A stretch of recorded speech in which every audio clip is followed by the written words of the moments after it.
Yeah. Yeah. You said this is one of the most Australian games. Do you think the Australian type of humour will be received well overseas? Is it difficult to pitch that, being the Australian entity of an American-based organisation? And why do you think other developers in the past haven't latched on to the Australian sense of humour more often? Well, it's ours, that's the start. I guess, I mean, when you play the game, isn't it? Yeah, I've played it earlier this month. When you start hearing these strange accents, even to someone who hears them every day, it's pretty jarring. When you just get the whole of that brain. We're pretty used to pop culture being in an American accent, so it actually jumps ourselves as Australians. As far as the humour is concerned, Borderlands is a heap of humour, and the humour is very diverse, and to the extent where some of it is, I guess, so difficult to define or understand it from its references, which could be from anywhere in pop culture or someone's experiences. Not everyone gets all the humour in it anyway. So to add the Australian humour in there as well, it just adds to the wide diverse universe of Borderlands. So is Borderlands really one of the only games where the Australian humour could work then, because of the setup that it has and the expectations? I think it fits really well. I mean, the humour is definitely outrageous and it's there. It's self-depreciating away, and that suits Australian sense of humour anyway.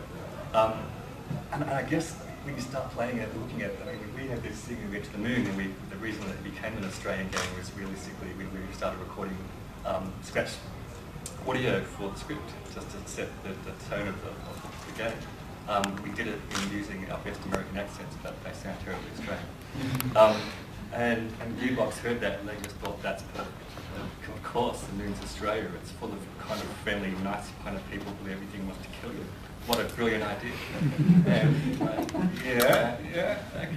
okay. So that's where it went from there. And if they got the humour that we're putting forward and they were laughing, it seems to have worked with ourselves, so we're pretty happy. Yeah, plus on top of what I was saying earlier, that it sort of adds to that sense of surprise, adds to the sense of diversity that Tony was just talking about. So it sort of keeps you on your toes. So yeah, I don't know that it's the only game that could get away with it, but it does seem to be a pretty good fit. Plus we did it, we got away with it, and so and it made us laugh. So we kind of just kept doing it. What's it like being one of the few studios left that has that international support in the Australian scene, seeing what's happened to so many other developers? I guess I can give my perspective in that we work for ourselves in terms of how we work with our publisher. The 2K is really a great publisher. They really don't like to release a game without being the best as possible. So they're terribly supportive in the development in all ways. I can't speak for the rest of the industry in that term, so all I know is that 2K is a terribly supportive publisher, and it shows in the games that they deliver. We just keep on making those games. Sorry, No, okay, go ahead. When it comes to prequels of any sort, obviously you got to do with particular aspects of kind of with maybe like more new concepts and new designs and things like that, and try to adapt to slightly new technology painting without the sacrifice or without sort of contradicting pre-established concepts and storylines and things. So with the development of the prequel, what sort of challenges did you come across to not contradict pre-establishment of the rest of the series? I mean, there was definitely a learning curve when we dove in, having worked on Speical just previously. We were in kind of a different headspace to wrap our heads around this new creative landscape, which is much more irreverent, quite funny and silly in places, but also has like a solid emotional core, and quite serious kind of things that happen to messed up people. So that took a little bit of a we had to acclimate ourselves, and Gearbox was amazing in helping us out, wrapping our heads around things. But from the very beginning, because we were looking to establish a game that is between Borderlands 1 and 2, we're very much on the same playing field narratively and within the universe of continuity as those other games. So there are also constraints.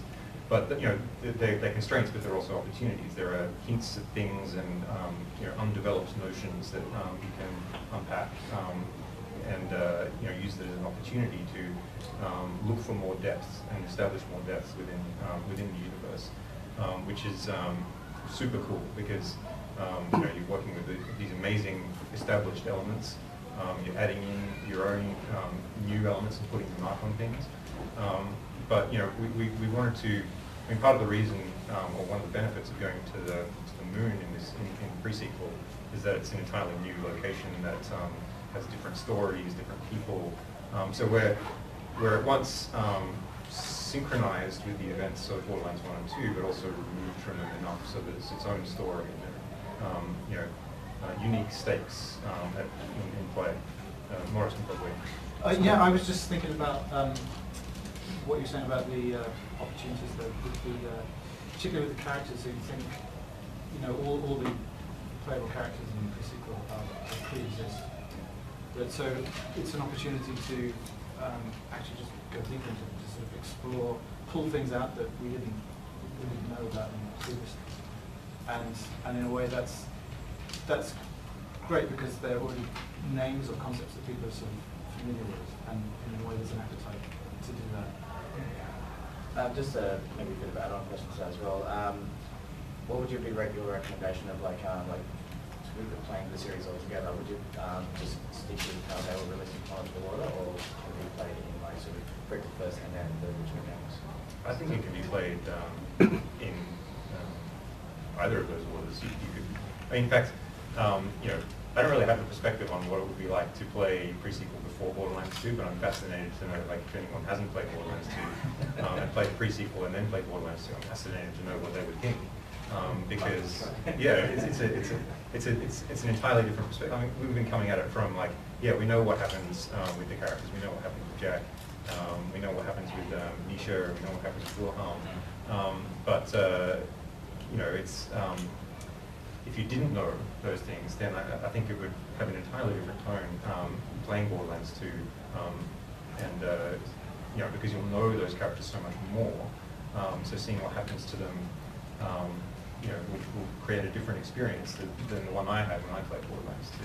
Might be a bit more inadvertently sympathetic or something. Potentially, yeah. I mean, I love that idea, and I'm really excited about it because you know, it just means that people will be entering the franchise at different points and having different experiences with it, and you know, I'm really interested in having, you know, that discussion with people and finding out what they felt about it. Yeah, I mean, another thing about it is looking at the three games, the gameplay difference between Borderlands 2 and Borderlands Presequel is absolutely distinct.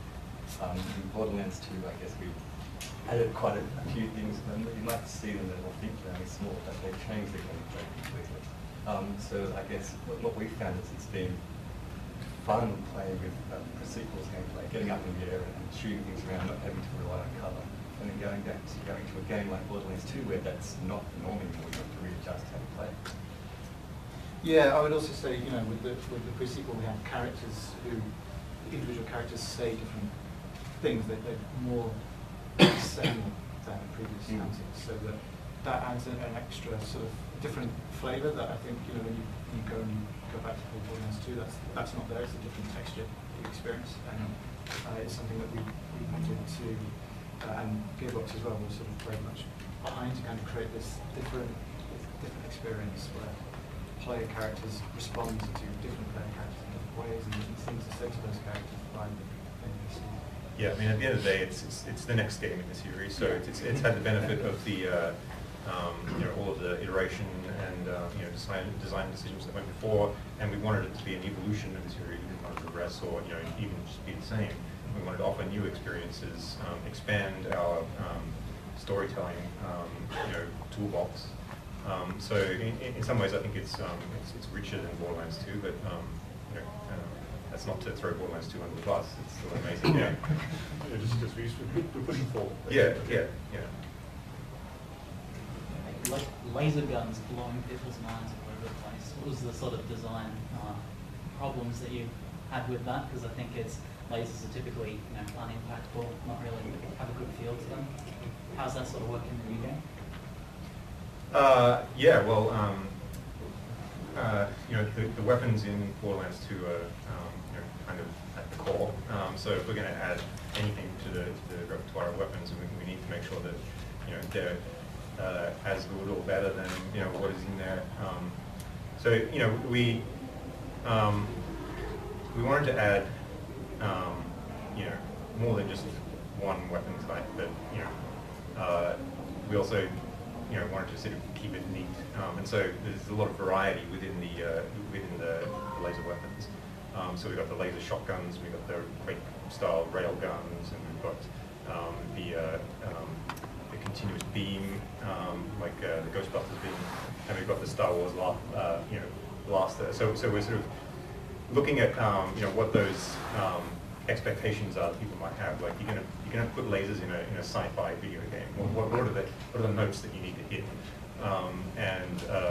So, you know, it was important to us to draw our inspiration from some of those existing, you know, references, and make sure that we were really hitting the expectations that people have about what it means to use a laser gun. But then, you know, you also don't want it to be, you know, like a real laser gun, which is just like a torch that shines an intense beam of light. So, you know, they're not constrained by like what a laser really is. You know, they're much more. There's a lot more to them than that, and so we can add the impact and the you know, the real tangible feel to them that we need, I don't know. I think it's worked out really well. We've got a lot of variety within the lasers, and they all feel really good to use for different reasons. Yeah, and it's Borderlands, so, you know, I guess we have an overarching feature or pillar of the game is to make it outrageous and over the top. Yeah. That's just the basics of doing things. Gives you a license to do that. So, you know, you have wonderful time shooting lasers that can sometimes feel like they're out of control, but destroying everything in its way. It's just fun. Yeah, that's the first compulsion, is just make them fun. You know, you bring certain expectations to it. So we need to first of all deliver on those, and then see where we can also kind of flip the reversal here or there. Just a few surprises that kind of unsettle you. Plus the sound is cool. You were mentioning sympathy before, and that's interesting because it's not really an emotion you would associate anyone having with the Borderlands franchise. I was kind of wondering if in the pre-sequel, using existing characters and going to a place that's removed but still in the same kind of time setting as the moon, did you design, knowing that, did you go out to design a narrative that was more complex than Borderlands 1 and Borderlands 2, and how do you think that'll be received? I would say, yeah, we probably did set out to design something more complex. And really, I think a lot of the time it comes back to these, I realise I'm kind of going to be saying a lot of the same things, but a lot of these sort of inherent promises in the franchise are expectations and subverting them, and part of those expectations are that we subvert them. And one of the other sort of key expectations is diversity, so that includes actually a whole smorgasbord of emotions that we want players to feel. We don't just want them to feel like this is silly, but we definitely want that. We definitely want bathos as well as pathos. We want a kind of we want you to feel like you're. I think if we can generate a sense that you're engaging in a frenetic romp across the moon, and there are and you experience a whole wide range of things, including themes such as treachery and corruption, corporate corruption, and but also nobility and other sorts of emotions. And I think we've done our job. So yeah, in short, yes, we did sort of we felt like there was more you could do with this kind of chaotic universe and characters, sort of bizarre and messed up characters that we experienced there. It felt like, well, that's what you would do with them. Like it's like having a Lamborghini outside. Why wouldn't you take that for a run? You know? Because that's what it was designed. Yeah, it's exactly. It's there, and it's kind of begging you to just sort of turn the keys and sort of see what happens. Does the pacing of Borderlands 2 become an important element in balancing the silly and the serious? Because traditionally, Borderlands is quite a slow shooter by a particularly modern standard. Yeah, do you want to say something? I mean, I guess I would just preface that by saying, yeah, I think I think that we were concerned that. I think this is why I was kind of throwing over to John, because the pace of the gameplay also dictates that. The gameplay itself has sort of changed with the verticality, which seems to be the word that people use a lot with Borderlands.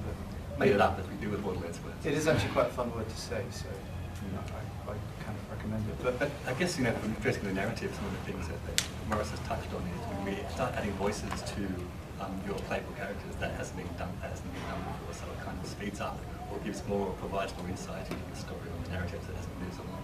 So that really helps. Yeah, and I think there was more that we wanted to do though, so it meant in order to fit it all in, kind of needed to go a bit faster.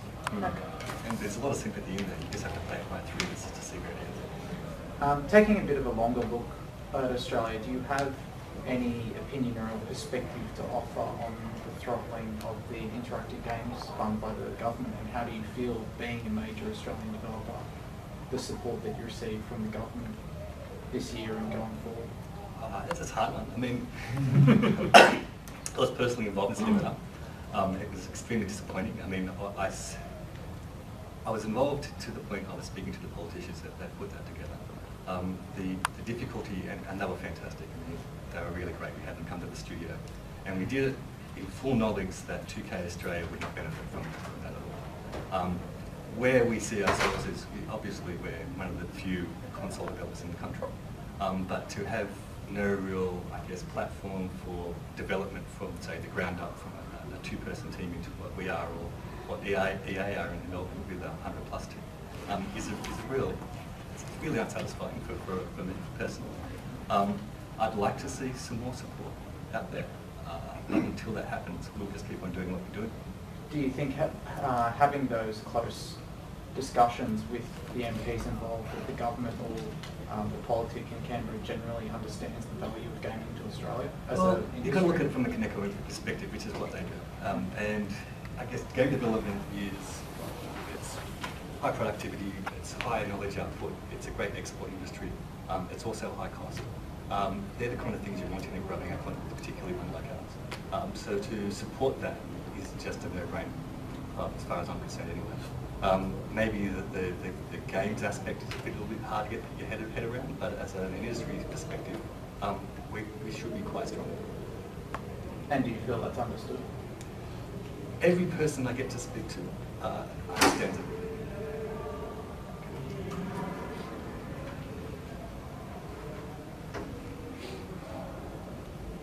Yeah. Borderlands 2 featured unlockable content which could be gained from playing Pokemon 2. Will Presequel feature any sort of similar possibility with the upcoming game Tales from Borderlands? It's difficult to tell. We didn't develop Tales from Borderlands, and we're still not developing it. That's Telltale's gig. I guess we do know that some of the things that are featured in Borderlands Presequel will have ongoing effects that we've seen in Telltale's game. But realistically, I couldn't tell you. I guess more broadly, it's that's obviously part of the same franchise, part of the same narrative continuity. Like, without being too specific, you know, there are definitely connections between the two games. Being part of 2K, Evolve was not too long ago bumped towards February, and one of the reasons that was given for that was because they wanted Evolve to be released in a window that was less crowded, which was interesting because very much like Borderlands, it's quite a unique game, especially compared to what's around it. Would you have also preferred to be in a release window that wasn't quite as crowded as October, especially when you have even competition from within your own publisher? You've got I feel pretty good. coming. I think it's a great game, and I couldn't release this now as good as any time to release it. Regardless of how busy the window is, and there's some great games being released last week before, and ongoing weeks. I think people will really enjoy what they're seeing in Borderlands Presequel. Okay. Yeah, I mean, from a less business-orientated perspective, I'm just kind of happy for it to come out. I mean, we've been working on it hard, and I feel like I personally just kind of ready for it to come out, and I want to be able to start thinking about the next thing. Similarly, for Australian gamers, Warner Brothers recently, there was an issue with Shadow of Mordor where the price, after it was released for pre-orders, it jumped by about $22, and then the day it launched, that price was then throttled down to the same amount for US gamers and the rest of the world. Now, Borderlands was also another game, Borderlands pre-sequel was also pushed up after it was initially released for pre-order. Would you like to see, from your perspective, not having the control of what it is priced, I understand, would you like to see its price come back into line with what the rest of the world pays? I guess you need to talk to a publisher about that. We don't really have insight into that. Yes. Yeah. As far as content goes on Borderlands 2, there was a lot of DLC and all that sort of stuff. I mean, have you got anything planned for the pre-sequel in that sort of sense? Well, we've already announced a season pass. Yeah. Consisting of 4 pieces. We can't be too open about what those pieces are. I mean, Randy said a few things about doing a handsome Jack type of table character. Yeah. But yeah, I mean, you can expect that just to be. I guess that's the only thing we'll be talking about. Yeah, right. Also in Borderlands 2, you had the use of Swift codes to get keys to unlock the chest. Are you integrating that into the pre-sequel as Yes. well? Okay, cool. Last questions? Yep. Have there been any other changes or improvements to the loot system since the previous games? Well, there's a bunch more loot. Seriously, we've like expanded the amount of gun, like, what is it, gazillion, Yeah, and guns. then We've got extra gazillion guns now. I assume you're asking about,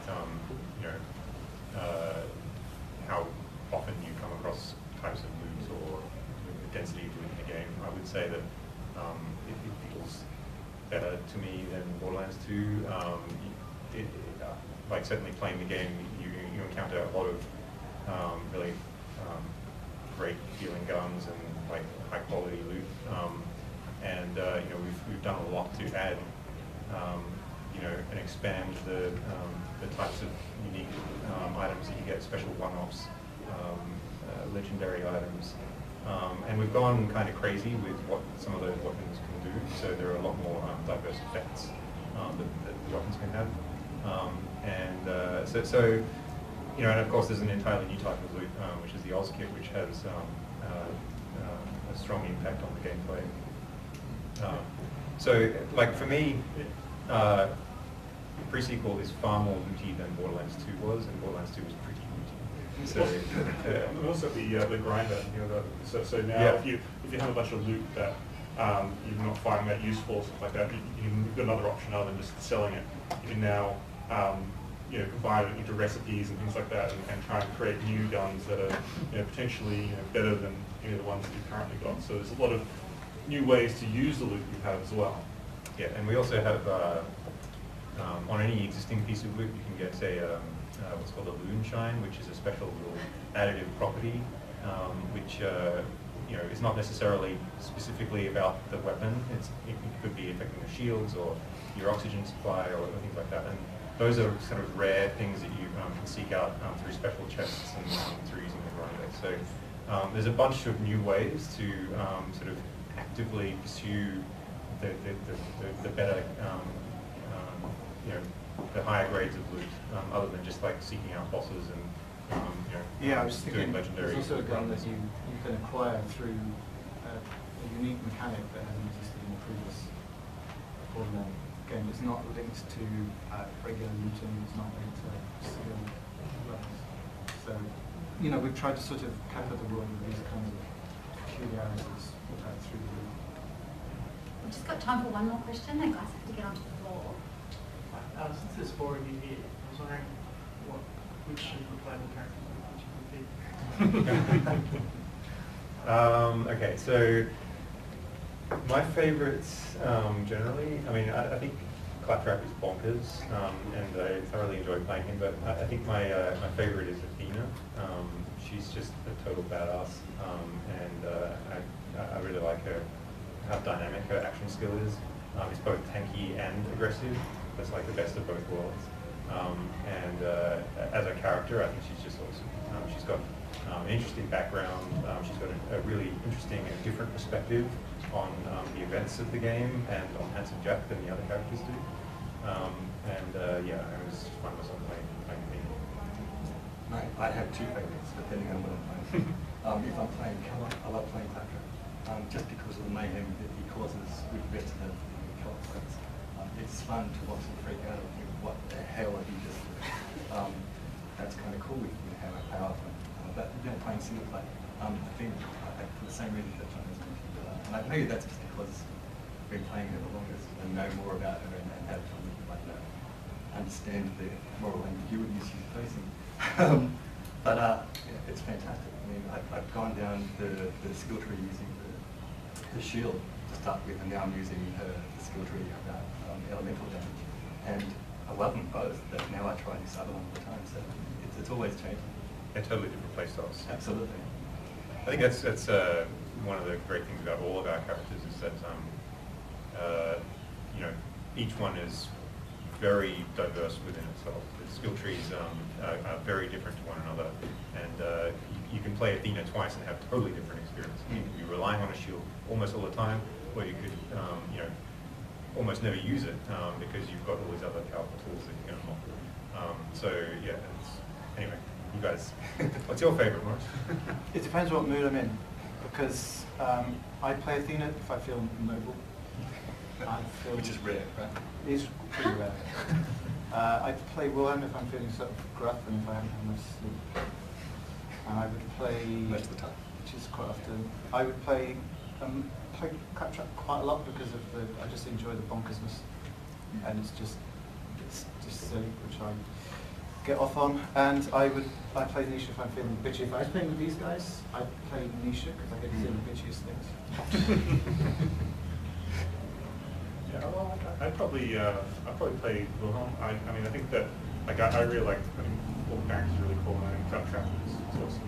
I think the main reason I probably just play Wilhelm is I'm just a big fan of like cyberpunk and stuff like that, and I love things like RoboCop and also if you want to play Borderlands 2, I play the Soldier, and I just like the idea of like summoning minions and just sort of throwing them out there and having them sort of help me in the fight and that sort of thing. So I think there's a lot of things that appeal to me in Wilhelm in those kind of sci-fi kind of aspects, that you just sort of upgrade yourself and you also change your character over time. You've done a lot of work to make so you visually different as you progress through the game as well. So there's a lot of cool things going on there.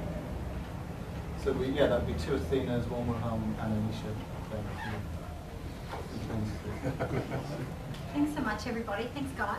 Cheers, guys. Thank you.